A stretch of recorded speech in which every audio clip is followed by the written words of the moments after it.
much for You're welcome. giving me this Janet Kuypers, an epic poet.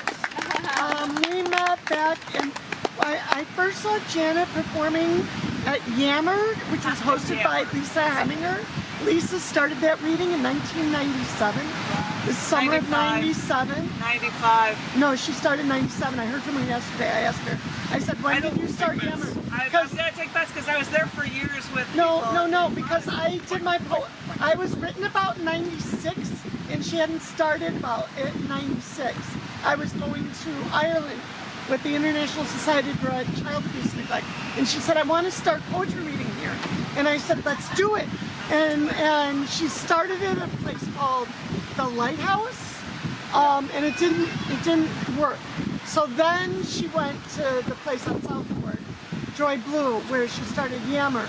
But it was a few months. Yep. You know, so it was in 97. There The summer of 97 is when it was. Janet was host of Gallery Cabaret. Janet was the host, and Janet has done so much for poetry and for writers. She's a publisher. She publishes a book called Children, Churches, and Daddies, or CC&D is easier to say. Because it's all about the dysfunctionality of those things at times. Children, Churches, and Daddies. Named after a poet on those things. Hey Teo, where you going? Are you gonna go shoot some hoops? Love you, Teo. Let me get a picture of you, Teo, before you go. Let me show that you exist. Hold on. Well, thank you very much, and just taking a shot. I do publish 2 literary magazines with Scars Publications. Scars.tv is the URL for it, so if anybody was interested in learning about either magazine, they can look on there to check things out. In recent years, Cyberwing Press in the other side of the planet has asked to do books for me. So for the past 3 years, I've been coming back doing Shattering the Glass Ceiling 2 years ago, 1 year ago, Testament, with a lot of post-Roe v. Wade poetry. Yes, And this year, and I don't know if I'm going to take them up on doing another book again, so it might be the last one from them, is a book that is titled The Universe is in Your Hands. I love it. Which is why I thought I would put in not only a shot from one of the first waves of photos from the James Webb Space Telescope, but you might also have the United Nations building in there with all the flags. So that's why that's in there. And this book literally is about everything around the planet. It starts with a poem about the beginning of the universe, ends with one about the end. It covers stuff about planets, but most of the stuff actually goes around the world to cover poetry from different places. This is the only book I have that is an index of locations. So if you wanted to be like, hey, I want to know if there is anything about, well, there's Maine. Hey, there's a Maine poem. Now I know what page it's on if I look at the back. I've never had a book that did that before. That's nice. So anyway, I thought I'd look through a couple, choose a couple from this book for you guys. And by the way, I happen to have copies in my hand, but they're available for sale on Amazon for $15 each. But if anybody wants a copy, you can, even though I paid more for them, you can take them off my hands for $10 a copy. So I've got them, they're in the car. It was raining, so I was able to park closer. So there are extra books around. But anyway, these are a few poems in this book that I hope you like. And if I show you images on this screen, it's because they're in the book, but they're in black and white, and not like you're gonna see them all here, but I'll try. This, because they're all from location, this is from Iowa, and it's a short called Poetry on a Stick. Poetry on a stick. On a stick. There we go. I've always said that everything is better when it's on a stick. I mean, kids love ice cream bars on sticks at carnivals. The Republican Party even reveled in serving, during the Iowa caucuses, deep-fried sticks of butter on a stick. Which supports my theory that everything really is better on a stick. And sure, you can put food, every food imaginable on a stick. And toys are made on sticks or from sticks. They're already around forever. So why not poetry on a stick? And you can find companies online like mad selling single phrases that they call poetry on a stick. But get more creative. Cut lines of a poem onto one long stream of tape. Put it on the end of a stick. Wave it around like you're doing an Olympic routine. Or etch poetry on sticks and leave them for others to find. Because if everything really is better on a stick, it's time that poetry proved that it's true.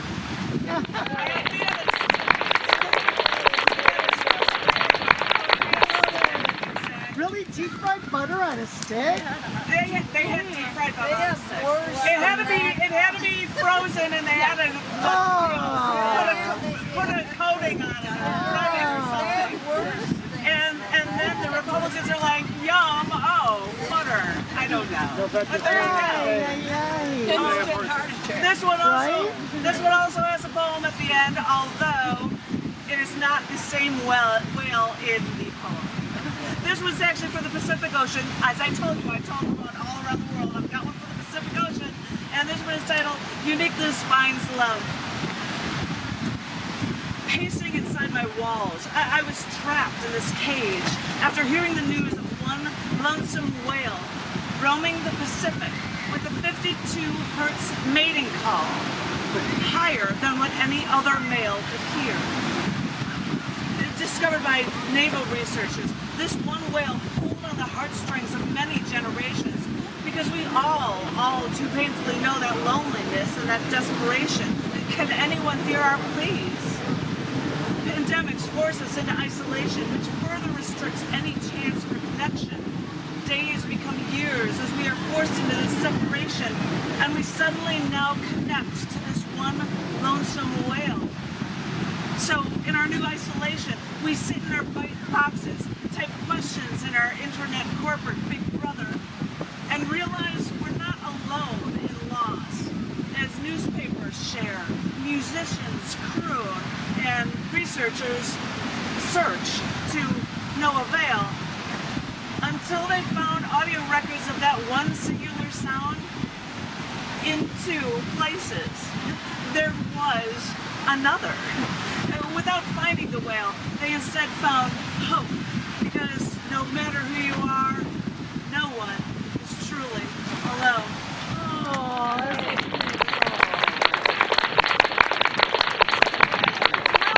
That's not the whale that was missing. It wasn't the missing. I didn't find it. I really didn't. You find the missing whale. I was honored I got to share this space. They have room at the end of the radio show. It names so many places. You won't know them, but the love of my life may, because this ended up becoming a love poem to him when a British company said, take one last line of a poem and continue it on, and then we'll take the last line of yours and go into someone else's. So this is what I wrote, and it's titled Out Toward the Horizon. Driftwood disintegrated, out with the tide, like flotsam wreckage from what we survived. Jetsam drifts ashore, while we all still fall in love with the sea, and our essence drift out toward the horizon, until I find myself lost, wondering where on earth the damn land is. I know we're 70% water. I can feel like a fish, a dolphin, or even a bird, like an Arctic penguin, porpoising our way through the deepest depths, for water is our essence.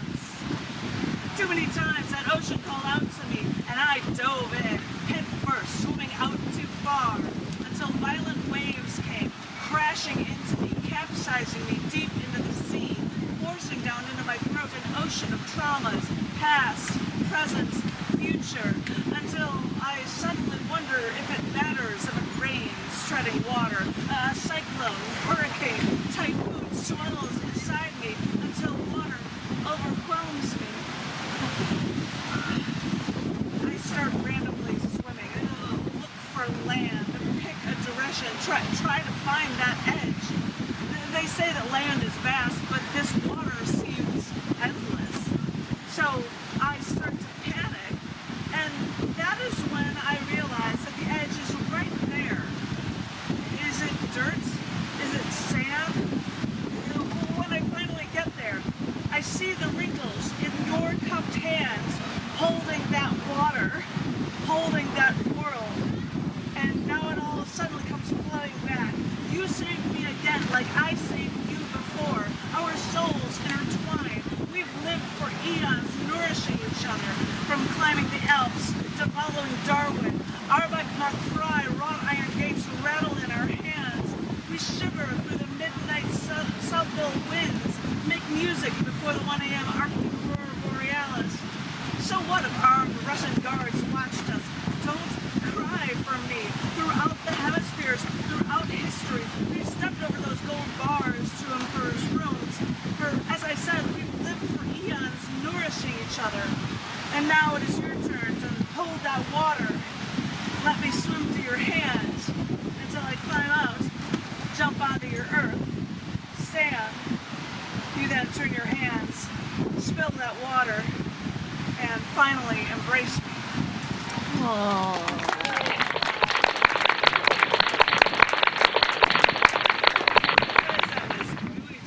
I thought I'd do a piece about his state.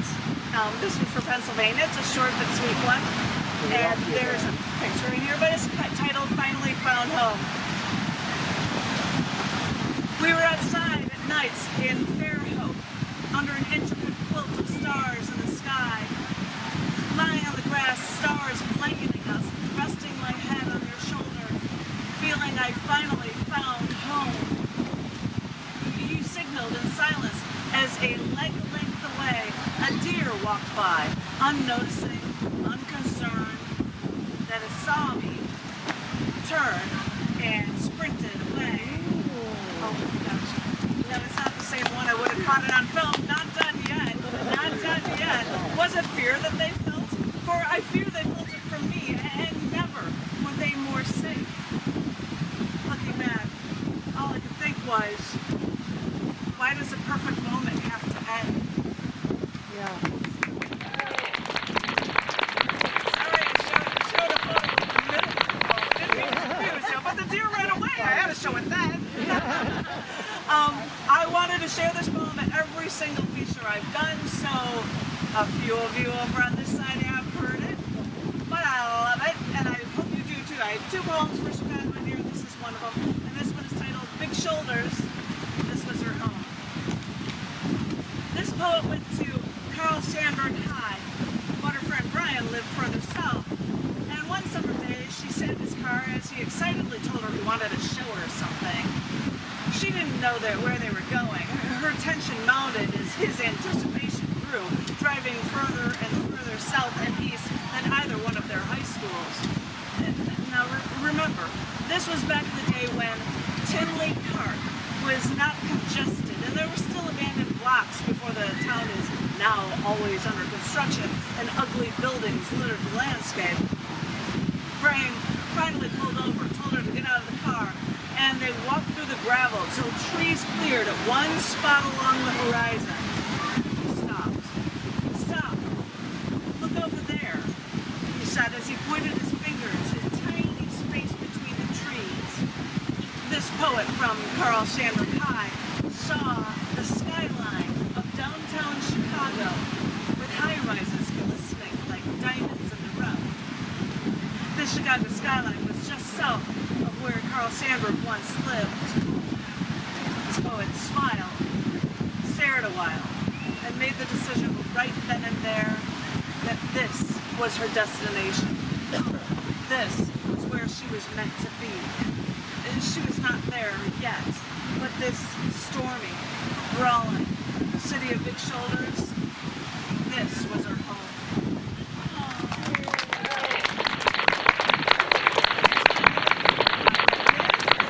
This appeared in Animal Tales book, and it has a lot of pictures. I'm going to show you pictures as I'm reading. That doesn't mean it's over. Paradise Island, Antarctica, and the Galapagos Islands are in this one, and it is titled Choices We Make. I wiped the saliva inside my scuba mask to avoid fog underwater, for with only snorkel I eventually held my breath and swam past the people, started counting the white-tipped sharks sleeping in a perfect row along the bottom of the Pacific. 1, 2, 3, 8, 9, 10, 28, 29, 30. I stopped counting as my swim mates feared for me, swimming with so many sharks. But my only fear was for their safety from the infringement of mankind. And after stepping over into the water at the then desolate Paradise Island, where baby sharks and barracuda swarmed my feet, I rescued fish, otherwise caught for food, and rescued cats that were from violently abusive homes, because I proudly choose life. Yeah, I proudly choose alligator's life, for the orcas and the humpback whales whose families swam to Deception Island's World War II bases, to sea lions rushing past me in the Pacific near the mess of marine iguana carcasses in the Army's ultra basins, to buffalo segregated by electric fences, to the mass-farmed animals mankind slaughters when they choose to consume death. Because when faced with death, I choose life.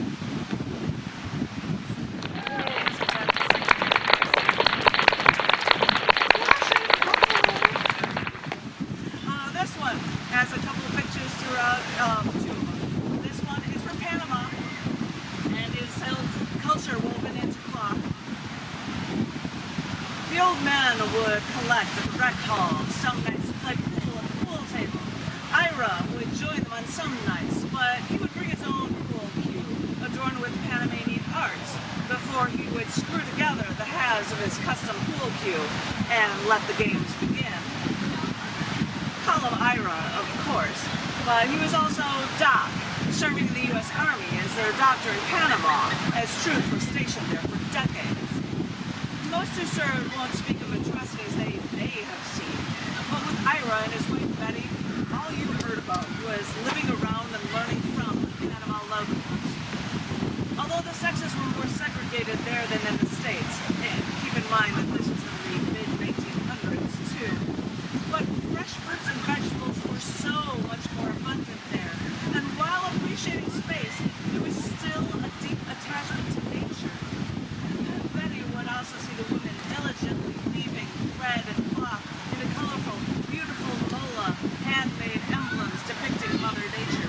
I know it's really hard to see, but yeah, they're smaller in the book, but they do exist. This art was scattered everywhere in their house, along with blasted box-framed mounts of the largest insects I've ever seen in my life. But whenever either one of them talked about their lives in Panama, they only spoke of the real sense of peace and completeness they felt from the culture there. You did your work, you reveled in your space and your surroundings, and in all things around you that made you feel so complete. We all now worry about what we can do in our hectic lives to find peace, and the more time passes, the more congested we become. But maybe in Panama, they had already tapped into that whole Walden Thoreau culture of finding peace through nature. They've got such beauty all around them. They even weave this culture into their cloth art, being flowers, fish, and colorful details of nature. For when you have this beautiful simplicity, what more do you need? What more do you need, other than to count on nature being there for you and not having mankind mess it all up? And not imposing their will, like building the Panama Canal in the first place. And that's when nature strikes back, dropping rainfall in half over a year, bringing prolonged droughts, and that forces Panama to greatly reduce ships through this global canal because of such low water levels. The people of Panama literally need water, but the world needs whatever they want to ship across that Panama Canal faster. So Panama, after a year, started lifting some shipping restrictions, but at a harrowing cost to marine life and their own access to drinking water. So, serene or not, whatever action people take to try to correct how they've changed what nature made, and sudden climate change messes with humanity's plans, we all forget the unintended consequences of our actions, even in our actions of trying to correct our problems. This caused issues with the economy, but also environmental issues to Panama. So let's work on what's truly needs the saving.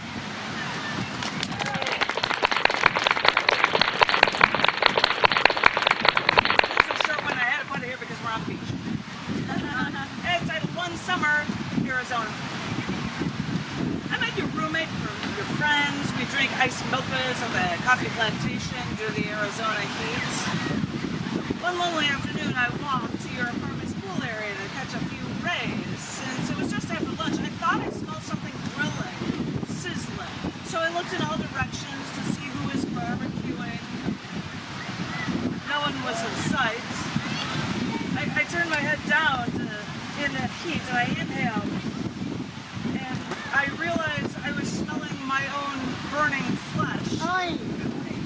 It was 120 degrees that day, so I decided that was enough sun for me. Mesa, Phoenix, Scottsdale, it may have been fun, but this is all I can remember. The heat of Arizona smells like burning flesh.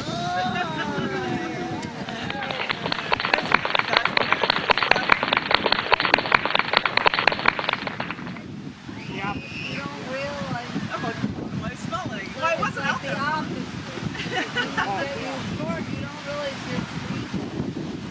True. That's when we jumped into the Southern Ocean. I'm like, it doesn't feel cold at all. That's cold. But Fuck, and I can tell maybe you. because it's dry heat, you didn't realize. And I wasn't out there long, but I was like, what's going on? So yes, I've got two left for you. I'm going to skip the other soul. I'm skipping the ocean because we got the lake. Oh, we love you. This one is for Hawaii, and it's called On a Mission for This Reprieve. I must have looked like I was on a mission, wearing a full body wetsuit at the Bay of Oahu that I still cannot remember the name of. And I wore the suit, but the weather was perfect, and I was only snorkeling anyway. Whatever you do, don't swim out past the reef line, they told me as I absent-mindedly nodded in agreement, squirming in my wetsuit to just get into the water. I jumped in like a dolphin that you could actually see in Oahu year-round. And then I made my way through the water until I found large, round, disc-like, perfectly, psychotically blue, I'm talking glow in the dark blue fish. And I swam with them until I was way past that reef. Well, so much for my listening. The Oahu water had a different feel altogether when you only walked over it on the 7th of December 2001, on the 60-year anniversary of the attack on Pearl Harbor, the memorial constructed over the hull of the USS Arizona, sunken on that day that will live in infamy. You walk outside on that narrow bridge, and like me, you may see grieving families still dropping flowers into the water for loved ones still there. Flowers breaking the fluidity of the bubbling oil that is still rising from this now underwater tomb. After all this water, you'll need relief in the only U.S. state that has an interstate highway that no one can explain. They're an interstate highway to which state? But maybe just find peace in a bamboo forest, or visit a Japanese restaurant for dinner just to enjoy a separate room with seats on the floor for your party, with sliding doors the wait staff opens while on their knees. You might need this reprieve, so take a moment and breathe.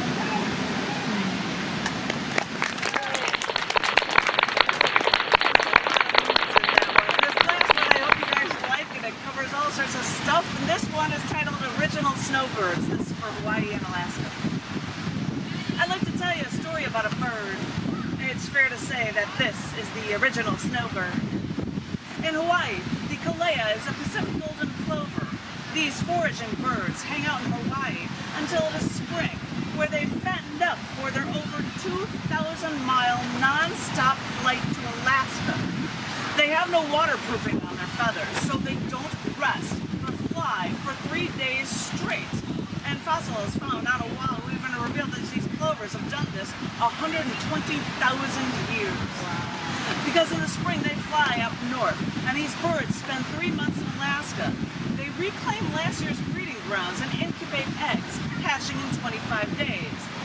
Mama and Daddy bird leave the nest just after the last bird hatches, and predators like foxes, jaegers, and caribou force the chicks to leave the nest.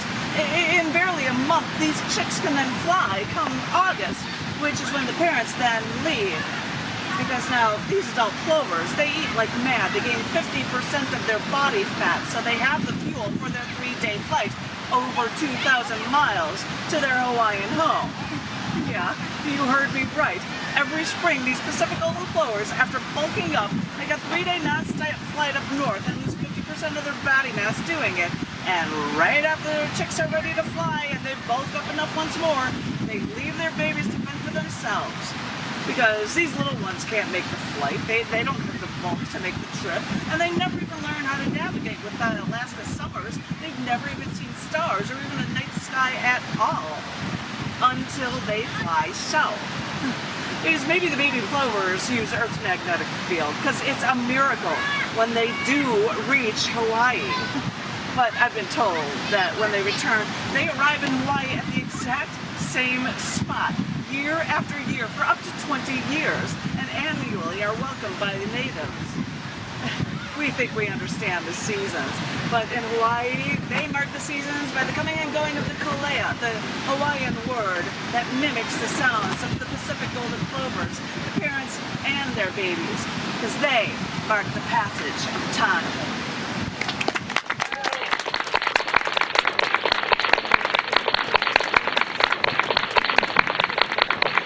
And the radio show was really great yesterday too. I really enjoyed the show. Down at Montrose Beach.